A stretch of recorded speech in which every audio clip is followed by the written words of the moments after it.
Good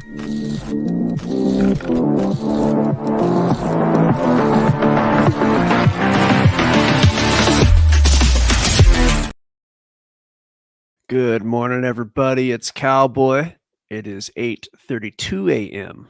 on Friday, the 19th of January, January 19th. It's the day that we're going to get rich. We're going to make that money. Actually, it's a pretty quiet day.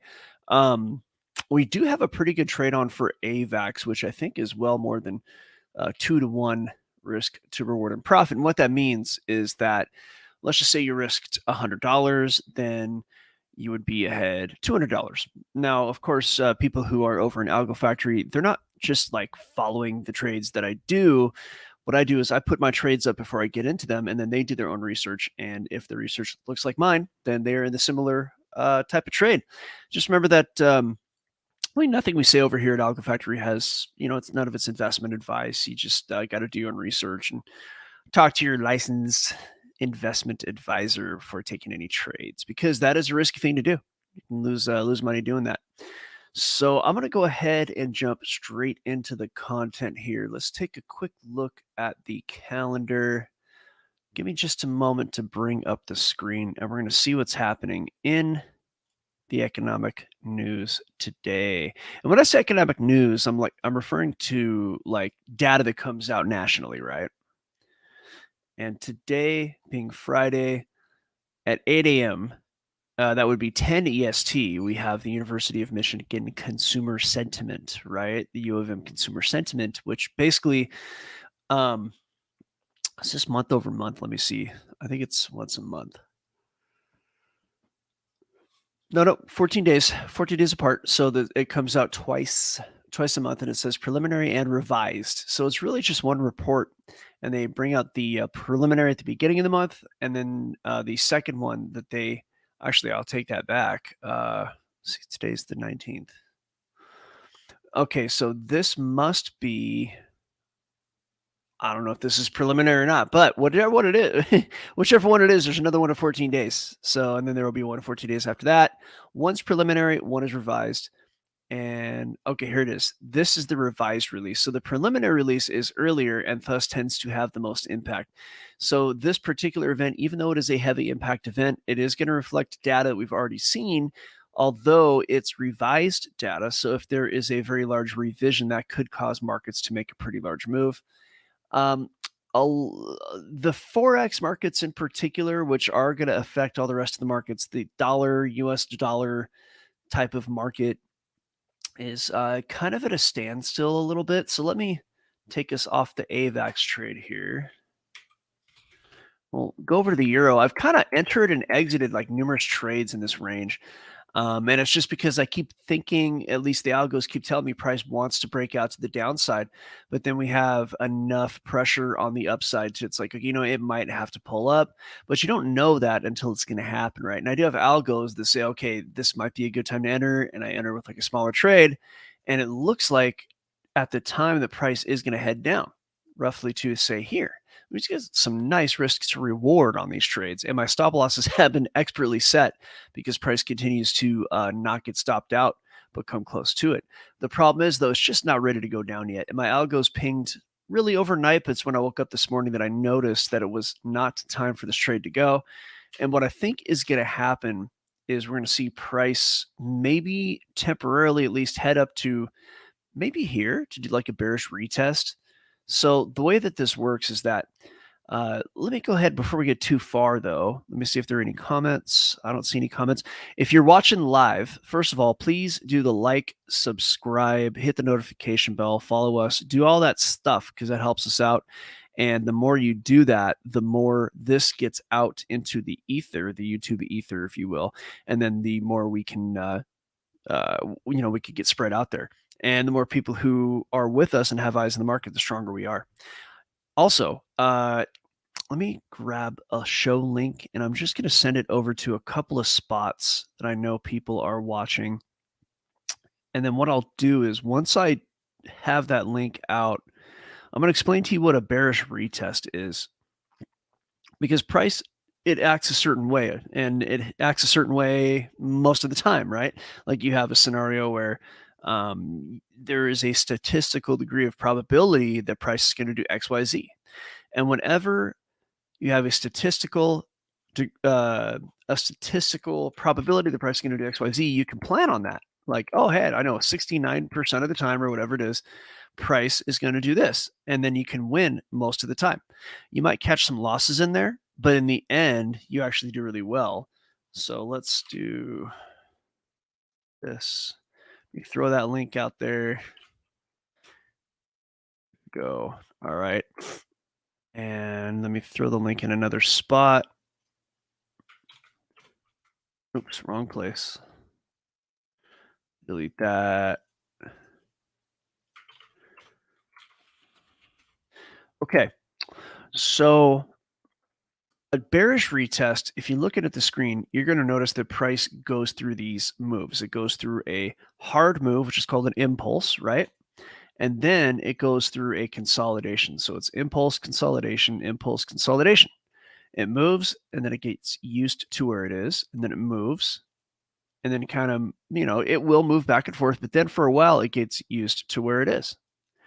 And when it gets used to where it is, like I said, that's called a consolidation. And in a consolidation, what happens is price is going through, you could say, well, it's always going through a form of price discovery. But when price starts to consolidate, it means that the buyers and the sellers are in a kind of agreement as to where price is, right? The buyers cannot beat the sellers cannot beat the buyers. I just, let me do this to make things easier to see on the screen. Make this a little more visible. Yeah, there we go. Now people can see what's up. I was watching one of my videos because I do like to make sure that, I don't make any mistakes, whatever it is. And I noticed that, gosh, I had my people can't really see the candles too well, not the blue candles. So we'll fix that. Anyway, so as price consolidates, it's like, oh, okay, the bears are in charge, pushing price down. The bulls kick in, pushing price up, but then the bears kick in, and then the bulls kick in. It's just kind of like the bears and the bulls are playing tug of war, and that's a consolidation. When that happens, liquidity tends to build up, right? A lot of people traded in this area. And when a lot of people traded in an area, then there's going to be more trades in that area. And a lot of trades actually get put on. People put on these limit orders that are just basically trades waiting for someone to come and, for price to come and take, to hit those orders. And that's liquidity. Also, liquidity might be stop losses. So a lot of people say they go short and their stop losses up in this area. It's very common. So price tends to be attracted to liquidity. Now, right now, it does seem as if price wants to continue downward. If I look at the algos, let's see here. Oh, did I ever zoom this in? Nope.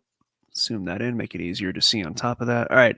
Yeah, I think price is going to want to continue down. That's just what, my algo is saying at this time. So if price wants to continue down, then right now it's not quite ready to do that. And it probably is going to climb up and grab liquidity here first and then go down, right? So it just takes time for the bulls to do their thing, and they're going to have to get tired, and the bulls are just not ready to let this fall yet. So I think what I just drew is relatively possible. And if that happens, that might be when I finally take that short. But when the price comes up to this area, I do need to reevaluate the market. It might be that this short is not a good idea at that time, right? Or it might be that I wait, if that doesn't work out, if the market is not ready for that short or whatever, if the algo doesn't say I can take that short, I may wait for price to actually head down, right? Now on the way up, because this is such a higher kind of time frame move, this is something on the daily, I might be able to take some small trades on the way up here if that's the direction it goes. So price is continuously consolidating and then breaking out, consolidating and breaking out. And we do what we can. We can play the consolidations and we can play the breakouts. Speaking of breakouts, I did hear that there is a gorilla on the loose. Gorilla, sir, how are you? Oh, you just caught me. I was in the middle of buying the Meminator tokens. Yeah. Meminator tokens? What the hell is that? It's a pre-sale right now before the price increase. I'm getting it right now. Yeah. Is that for real? Is that for real? That's for real. You Yeah, buying meme the? note. Are you buying a Muppet token? Who told you about my Muppet token? I created your Muppet token, brah. Dude, you're not supposed to mention that. Mention what? You know, that's it, Nick. I'm done. I'm going to start everything we do from now on. It's going to be exclusive NDAs. Yeah. Remember how all those those The NDAs work stupid so well? NDAs. Yeah.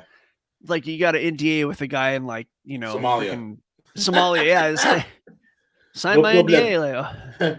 I want the problem always. Oh my god!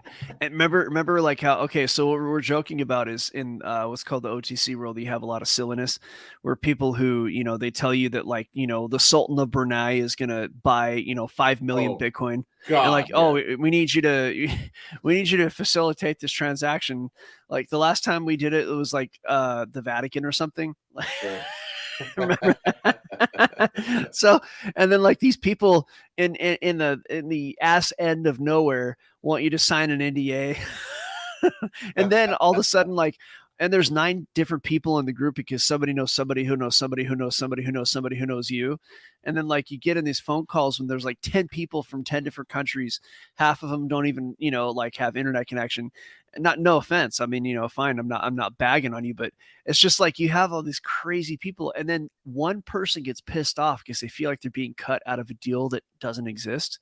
Right. And then you get this email like, this person is terrible. They cut me out of a deal. Like what? No, bro. The retarded world of brokers. It's Joker brokers, man. Joker brokers. Guy was selling appliances at Home Depot. Not even appliances. That would actually require some brain. Guy No, was he's selling fasteners. He's selling like screws. yeah, exactly. And now he's out there brokering Bitcoin. Ridiculous. Did you see that video where that guy rented a skid steer and then like took out a cop car at Home Depot? Oh my god, no, dude. I'll see if I can find it. It's pretty crazy. Well, yeah, I'll find it to send it to you later. It has much to do with like trading, but we're just looking at the euro being super stubborn right now. Like it wants to go down, but it keeps gathering steam from the bulls right now. So I think we're probably going to see price. Let's see here. Yeah, I think it's going to see like a move up, grab some liquidity, and then I think it's actually going to go down. Looking for a nice short right there, like a big short. So let's see if we could do that. Anything you want to see right now on the charts, like Bitcoin or what? No, not yet. Oh, because we're gonna look at Bitcoin. Okay. I was reviewing videos. I was just telling the audience here. I was reviewing like some videos over the last several hours last night, and I noticed that it was really hard to see the blue candles on the screen, so I had to change the colors. Yeah, look at this. Okay, so this is I drew this. I think it was yesterday during one of the shows, and it might have been during our Rogue show. But I thought that Bitcoin might head down and then break out of this high time frame range, and then kind of bounce around. Now, this is we're talking about things that happen over weeks, but it did start to head down, and I did think that the ultimate, at least in say the next few weeks, I thought the ultimate move would be downward, and that's what I drew. And so far, just a little bit of adjustment on that drawing. It kind of looks like we're seeing what might happen. So look, I told a lot of people like the ETF's going to be a sell the news event. Everybody's all jacked up on their ETF. I want my ETF. And so basically I was like, nah, this is going to, and look, it's going to go up eventually. It might go up sooner than later, but when it happens, you're probably going to get crushed out of all your longs, which is exactly what happened. You have this wild price action here where the ETF-ors just wanted to buy. What ended up happening though is I think bye. If you want to get wrecked, don't talk to Algo Factory. Go trade like a dumb ass person. Okay, so anyway, I'm just trying to like do some in sync flow right there. So these wicks right here in this box, those wicks right there that's brutal. You don't want to be involved. That's like I don't know if anybody here has swam in the ocean or surfed or body surfed. That's just getting tumbled around. You're going over the falls right there. You're trying to surf impossible waters. Do not wreck. It's like surfing a tidal wave. You're just going to get wrecked. Very few people can make money in a situation where on the daily you have price swings that are just that wild. And that's why, I don't mess around during those kind of events. All that to say, price has certainly calmed down and it fell back into this range that it's been in since like late November.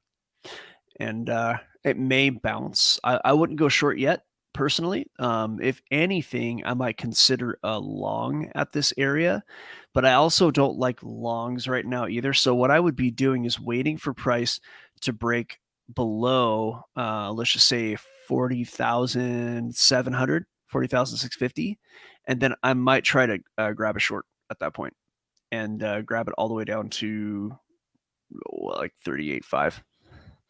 So that would be the next kind of higher time frame trade that I look at Bitcoin. And Bitcoin's tricky. It's a nasty beast. Like you can't have really tight stops on it. It'll move really fast, so you can't catch the trade, or it'll move fast and then it'll move in the opposite direction fast to knock you out. I mean, it's scammy. Trading Bitcoin can be scammy. You got to be fast. You got to know what you're doing, and you tend to have like wider stops. You got to give price a lot of room to shake around and move. Your risk to reward is affected by that. But Bitcoin, trading Bitcoin is always like that obsession that people get. They want to crack the code. It's like that kid with the Rubik's Cube that, just like plays with that instead of playing dodgeball at recess, just sits in the corner with the Rubik's Cube. That's trading Bitcoin, right? Did you play dodgeball as a kid, V? I was a dodgeball champion from New York State, man, as a child. Shut the hell up. I also competed in the Junior Child Ball Olympics. Is that a thing? Oh yeah, you never heard of the Child Junior Ball? Child Ball Olympics? That sounds odd. What does that mean, child ball?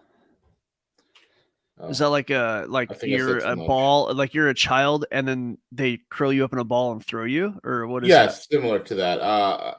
It's kind of like throwing midgets, but they throw children. Okay. I was one of the children they threw around. Yeah, I mean, you're kind of big, dude. They must have had some strong people. Like, were you big as a kid, or are you just like, were you a small kid that grew up to be big? No, I was always kind of a big kid. You always had some mass to you. Always. Yeah, I think I said a little too much, and now I'm experiencing trauma from being thrown around as a kid. Yeah. We used to have a game called I'm gonna look at Ethereum, folks, while we're talking. We used to have a game called Nation Ball. Did you guys have Nation Ball? No, what's Nation Ball? Nation Ball is way cooler. Is that when you throw globes at each other? Yeah, we throw globes at each other. You just get the globe out of the library, Actually, you and I are the same age. We're a few months apart. I'm old enough to where in the library they had a record player, like an LP player. Huh. Like, so we get records out of like the shelf and listen to records, like educational records, And I remember that was it was at a time when hip hop was becoming a thing. And so we were like, trying to scratch, and then we broke the needle because you have to have certain kind of needles to scratch. But no, Nation Ball was the shiznit, dude. So basically, like dodgeball, you're all in a circle, and then they're throwing a ball at you, and you got it. Well, like the dodgeball movie where you have two different teams, that's more like Nation Ball. But Nation Ball is when you get hit and you're out, you get to stand behind your opponents and throw balls at them from behind. So your opponents actually have people getting, balls thrown at them from two sides. It's pretty badass game. And I was always like relatively tall. I was pretty skinny as a kid, but I was one of those weird like kids who, that one skinny dude that always hits the home run, like that strong like Wally Joyner type of guy. Sure. I don't know if you're Wally Joyner from the Angels. Oh yeah, I love Wally Joyner. Yeah, that was my style. So I used to huck that freaking ball, dude. I used to peg motherfuckers. So here you go. This Ethereum trade seems like it's gonna play out. Let me take a look real quick at the algo. So all the stuff on the screen that you see, like, don't let that scare you. It's not the whole algorithm. That's me testing stuff, right? So there's, the algorithm's like far more simple than that. All right. So I'm just looking at it, at my test, blah, blah, blah. Right. the trade's realistic, but I do think the price is going to come down, and it might even come back down into this consolidation before it goes up. So I would not be entering this trade at this time necessarily. I would need certain conditions to line up before I'd be interested in this trade. But this trade is a decent trade to look at. And I showed this trade a couple of days ago, so I don't mind showing it in public, but this is a pretty good trade. Yeah, Truckface called it out. Microfilm, dude. Yeah, in the libraries, we had microfilm too. That's, like if you want to look at past newspapers, it was all on microfilm. It's like microfilm was like some 1960s and 50s spy stuff. So, all right, that's Ethereum. I don't see any requests in the comment section, nor do I see requests in the private room. So I guess we'll take a look at gold. My gold. God, dude, gold just looks bullish, man. What's it at right now? So this was a trade that I was going to take on a short, and I got out. Everybody is, where is it at? It's at 2034. My algo went ahead and said get out, and I got out just at a slight profit. And it, because this, I was short. What that means is I wanted price to, or I like to use language carefully. My trade or whatever, my bias was short. So I had a trade on that would profit if price went down. That's what that means, right? So I entered basically here. I had a stop loss where I would get out of the trade up at this. Let me zoom this in a little bit so people can see. All right, that's a little easier to see. So I entered right here, right there. And the plan was for price to go down and make its way down to here.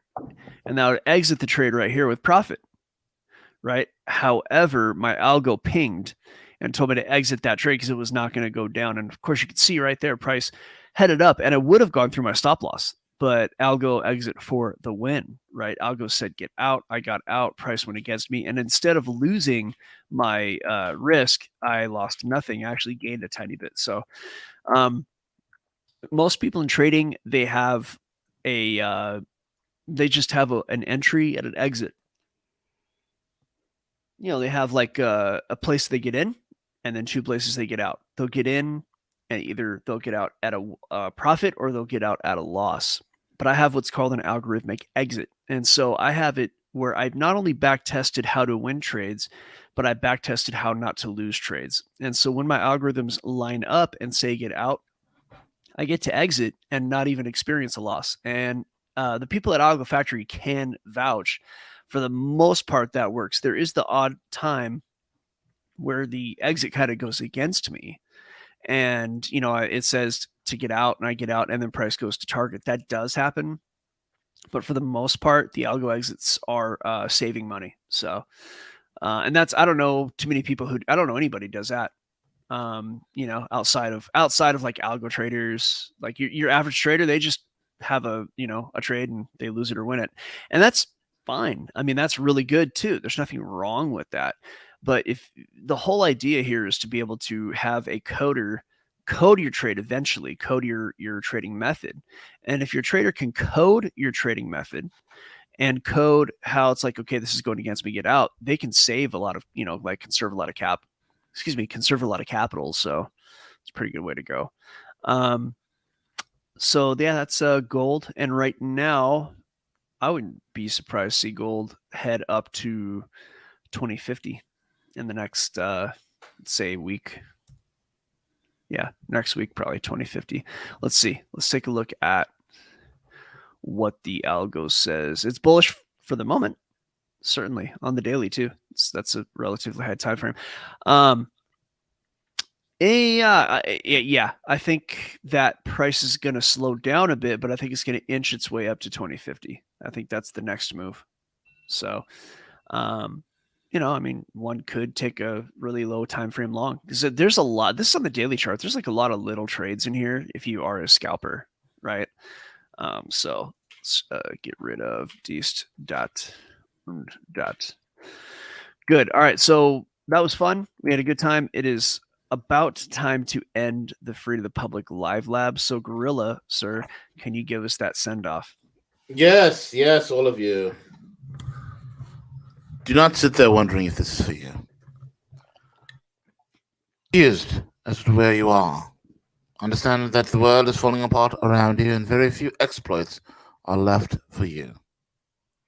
Algo Factory.tech is one of those exploits.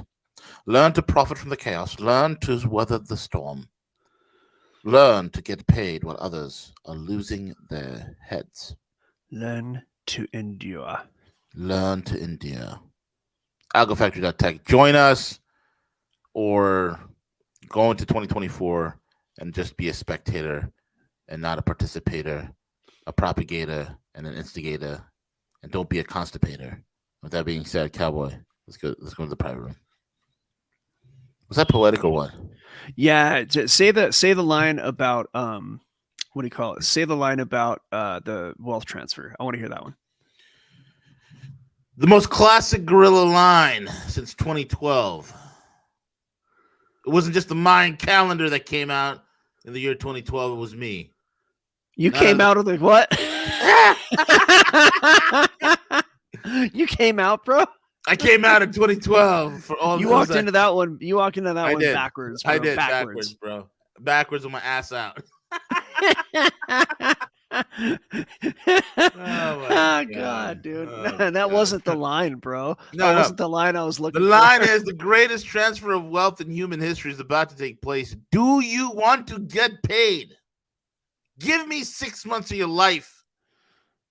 Give it over to me and Cowboy, and let us show you how we can make you profitable through this amazing system you have. You learn the technicals, the fundamentals, and most of all, folks, you'll understand how to profit, the most important thing, and be level-headed in a time when everybody's losing their heads.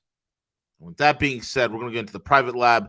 Join us over there. Don't hesitate. AlgoFactory.tech. Let's go.